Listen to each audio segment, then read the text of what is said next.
está ao vivo. Estou aqui na minha casa em Brasília, apartamento funcional dos senadores em Brasília. E me veio essa vontade nesse momento de conversar com vocês sobre o Paraná. E por que eu entrei na política? Eu tenho uma ascendência, eu venho de uma família muito voltada para as questões da política. O meu bisavô, Justiniano de Melo e Silva, fundou o primeiro partido operário do Brasil, no dia seguinte da proclamação da República. Era um partido baseado nas ideias do Bentham, do Adam Smith, do Davi Ricardo. Era um partido que viabilizava-se na defesa dos interesses dos trabalhadores e fazia a crítica da exploração da população que com seu trabalho constrói as cidades, constrói os países, constrói o mundo. Eu me candidatei a prefeito de Curitiba porque eu acreditava que tínhamos que mudar aquele veso, aquela orientação da prefeitura. Era uma prefeitura bonita, um prefeito famoso, Jaime Lerner, mas, a meu ver, ele cuidava, e muito bem, do centro da cidade. Havia um esquecimento total em relação à periferia, aos pobres, aos trabalhadores. Eu fiz um curso de planejamento urbano na Fundação Getúlio Vargas, me preparei e me coloquei, então, como candidato, e ganhei a eleição. Foi uma administração muito interessante. Sim, antes disso eu tinha sido deputado estadual. Interrompi o meu mandato de deputado estadual pela metade e assumi a prefeitura de Curitiba. Eu me preparei, então, como um administrador urbano. Eu viajei pelo mundo. Eu fui conhecer a cidade linear de Soria, na Espanha, as New Towns na Inglaterra, as cidades progressistas na Itália. Andei verificando o que havia de moderno, do ponto de vista do interesse das pessoas e não do comércio, das empresas, dos detentores do poder e do dinheiro no mundo. E eu ganhei a eleição para a prefeitura de Curitiba, dividi a prefeitura em administrações regionais, para que tivesse mais contato a administração com a população local, criei a tarifa única do transporte coletivo, moralizei o transporte coletivo. Durante a minha administração, o transporte coletivo de Curitiba foi o melhor e o mais barato do Brasil. Uma briga dura. Criei uma frota pública que acabava com o ganho dos empresários na remuneração de veículos, que, na verdade, quem acaba pagando é o povo, ou através dos impostos da prefeitura, ou através da própria tarifa. E fiz uma administração muito interessante para a população. E essa administração foi um sucesso, e esse sucesso me levou a ser candidato e ganhar a eleição para o governo do estado do Paraná. Uma campanha muito dura, e no governo do estado do Paraná, esta visão popular e democrática me fez repetir o governo 3 vezes. Ganhei 3 eleições em seguida. Muito bem. Eu saí do governo do estado e aquele pessoal todo que se sentia prejudicado porque os interesses da administração do Paraná eram os interesses do povo, eram os interesses do emprego, eram os interesses dos empresários, não era o interesse de 2 ou 3 empresas, de 4 ou 5 pessoas que ganhavam dinheiro comandando Câmara Municipal, comandando a Assembleia e tudo mais. Mas veio a história do Novo e trouxeram o Beto Richa. Beto Richa era um novo, filho de um amigo meu, do ex-governador José Richa, que foi também um inovador, foi quem iniciou a quebra do poder das oligarquias no Paraná, se elegendo governador. Mas esse Beto Richa veio com toda a força do capital financeiro, das grandes empresas, uma eleição caríssima. E vocês sabem no que deu isso, né? Hoje tem mais ação contra o Beto Richa do que deputado na Assembleia Legislativa. São dezenas de ações. Algumas já se transformaram em indiciamento, as denúncias são pesadíssimas. Os jornais nacionais, Veja e blogs de cobertura nacional e internacional denunciam a cada dia uma patifaria a mais.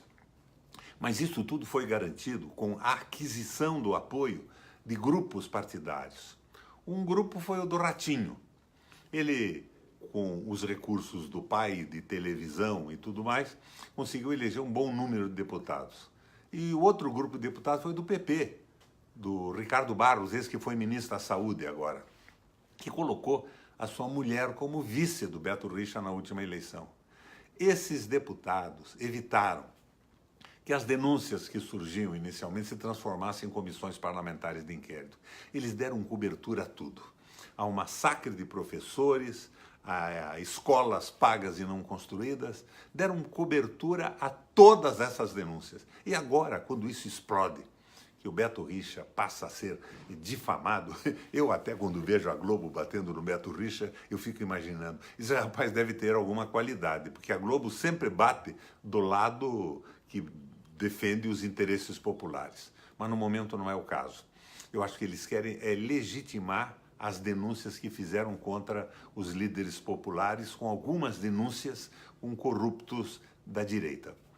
Mas quando ele está completamente desmoralizado, desaba nas campanhas eleitorais, nas pesquisas de opinião, o seu grupo se divide.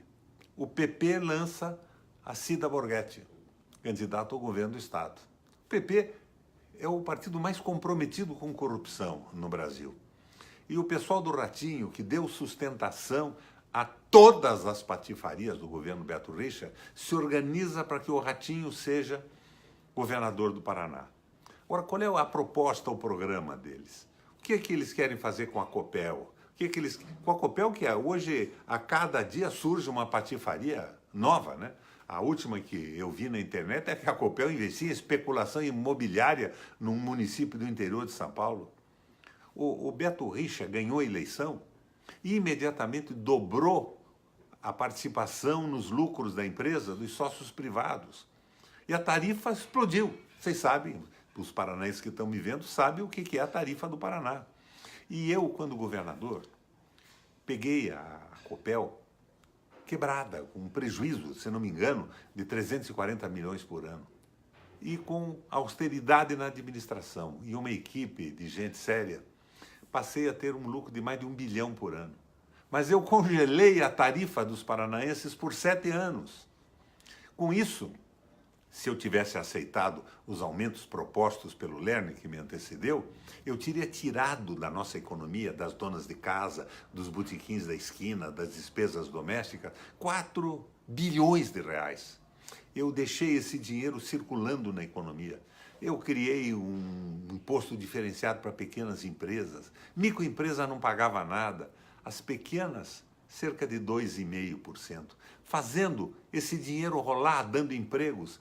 E, paralelamente a essa desoneração fiscal, eu criei, por sugestão de um advogado da época, o Edésio Passo, que já não está entre nós, o salário mínimo regional, mais alto do Brasil. Então, o imposto baixava brutalmente. Os pequenos não pagavam nada, os médios não pagavam nada, com uma redução de 90%. Mas eles tinham que pôr dinheiro na mão dos seus trabalhadores. E trabalhador, vocês sabem, não tesoura dinheiro, não guarda no colchão. Ele gasta, e isso girava a economia. E foi uma maravilha o que aconteceu no interior do estado. Lojas com prateleiras cheias, luz à noite, os municípios do interior cresciam. Foi um governo porreta. Mas, de repente, eu não podia me candidatar mais. Eu tinha que ser candidato a outra coisa, porque 2 eleições sucessivas se impedem de participar de uma terceira. E veio o Beto Richa com esse pessoal todo, esse pessoal do transporte coletivo, esse pessoal das empresas, a manipulação imobiliária, e deu no que deu. É esta vergonha, essa desmoralização total, que aparece na Globo, nas televisões, nas grandes revistas nacionais, a cada dia. É uma vergonha total. Mas o grupo se dividiu, um lado para o Ratinho, outro lado para o PP. E eles querem agora, cortando a cabeça do Richa, que já não serve mais para nada, está completamente desmoralizado do ponto de vista eleitoral, se manter no poder. Quem são eles? Os financiadores de campanha, os sócios da Copel, os que compraram ações da Sanepar, os que entendem o governo do estado como uma forma de ganhar dinheiro em contraposição aos interesses da população trabalhadora. Minha gente, estou conversando com vocês porque no dia 21, o velho MDB de guerra faz convenção. E tem muito idiota que diz por aí, não, o Requião tira voto. Se esse meu comportamento democrático, republicano e popular tirar voto, é porque não tem mais solução à política brasileira. Não é o que dizem as pesquisas eleitorais. A minha avaliação é muito boa. E nós vamos discutir o que faremos na convenção do PMDB. Eu acho que o fundamental é termos compromisso com um programa que devolva o governo do Estado aos paranaenses. Uma política decente, uma administração correta. Nós temos que saber o que o próximo governo quer fazer com a Copel. Nós temos que saber o que ele quer fazer com a Sanepar. Nós temos que saber como é que ele vai organizar sua estrutura tributária. Se vai ser o achaque, a arrecadação monstruosa em cima de impostos brutais, para financiar as negociatas que são denunciadas a cada dia pelo Ministério Público. É Operação Voldemort, Operação Quadro Negro, Operação Publicano, Operação A, B, C, D ou D. Não para mais a denúncia de operações de desvio de dinheiro público no Paraná. Ou, se nós queremos, com toda clareza, um governo que devolva o Paraná aos paranaenses, que devolva a credibilidade à política, um governo decente. Nós teremos uma bela chapa de candidatos a deputados estaduais e federais, todos comprometidos com o povo e com a moralidade pública. Gente séria, comprometidos com um programa de governo. Mas nós abrimos a perspectiva para fazermos também uma coligação com outro partido que esteja pensando a mesma coisa. Nós decidiremos isso dia 21. E a minha proposta é que deixemos essas negociações que podem ser de lançar candidatos em todas as vagas, governador, senador, 2 senadores e coligações, a critério da executiva, porque daí teremos de dia 5 e teremos um pequeno grupo de pessoas em cima da visão estabelecida pela convenção a conversar sobre o futuro do Paraná. De minha parte, candidaturas são o que existe de menos importante. Já fui senador por 2 vezes, fui governador do Paraná por 3 vezes, prefeito da capital do meu estado, de Curitiba, e deputado estadual. Eu tenho sido generosamente agraciado com o apoio da população. E a minha retribuição é essa. Se é necessário, sou candidato, sim. Preferencialmente ao Senado, mas posso ser também ao governo do estado. Mas o fundamental é que nós utilizemos a estrutura do PMDB do Paraná, que é uma agremiação diferenciada no Brasil, para que possamos devolver ao Estado e ao nosso povo a seriedade, a política popular, a política de emprego e de apoio às nossas empresas. Minha gente, é isso aí. Agora, para terminar essa conversa com vocês, o tal do Meirelles, que é o autor dessas barbaridades todas que acontecem na economia do Brasil, que foi quem comprometeu o governo do Lula, porque era ele que mandava na economia, e que volta a ser o condutor da economia no governo do Temer, faz com que o Temer tenha 1% de apoio no Brasil, pretende ser candidato a presidente pelo PMDB. Eles estão com a estrutura do partido na mão. Eles querem vir a Curitiba. Eu sou democrata, claro que eles podem vir a Curitiba, mas quero deixar claro a minha visão disso aí. Sem Meirelles, minha gente.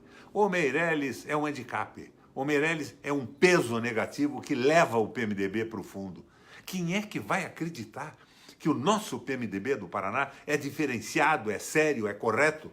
Com o Meirelles, candidato, o homem que acabou com os direitos do trabalho, o homem que propõe a venda de terras para estrangeiros, o homem que acaba com a soberania, o homem dessa política da ponte para o futuro, que é a supressão do Brasil como país soberano, que venha a Curitiba, mas virá a meu contragosto, virá porque o partido no PMDB é democrático, mas eu não espero que ele tenha um voto de um convencional do PMDB do Paraná na Convenção Nacional. Muito melhor se o PMDB saísse fora dessa eleição porque o Meirelles é a pedra que afunda o nosso partido definitivamente. E ele entrou ontem no PMDB. Nem do partido ele era. O PMDB, velho de guerra, é o partido da democratização, é o partido que se opôs à ditadura. Minha gente, nós precisamos, se possível, com a nossa força e com a nossa vontade, retomar os velhos princípios consolidados naquele documento, Esperança e Mudança, keynesiano, desenvolvimentista e profundamente fraterno e nacionalista. Bom dia para vocês, meus amigos.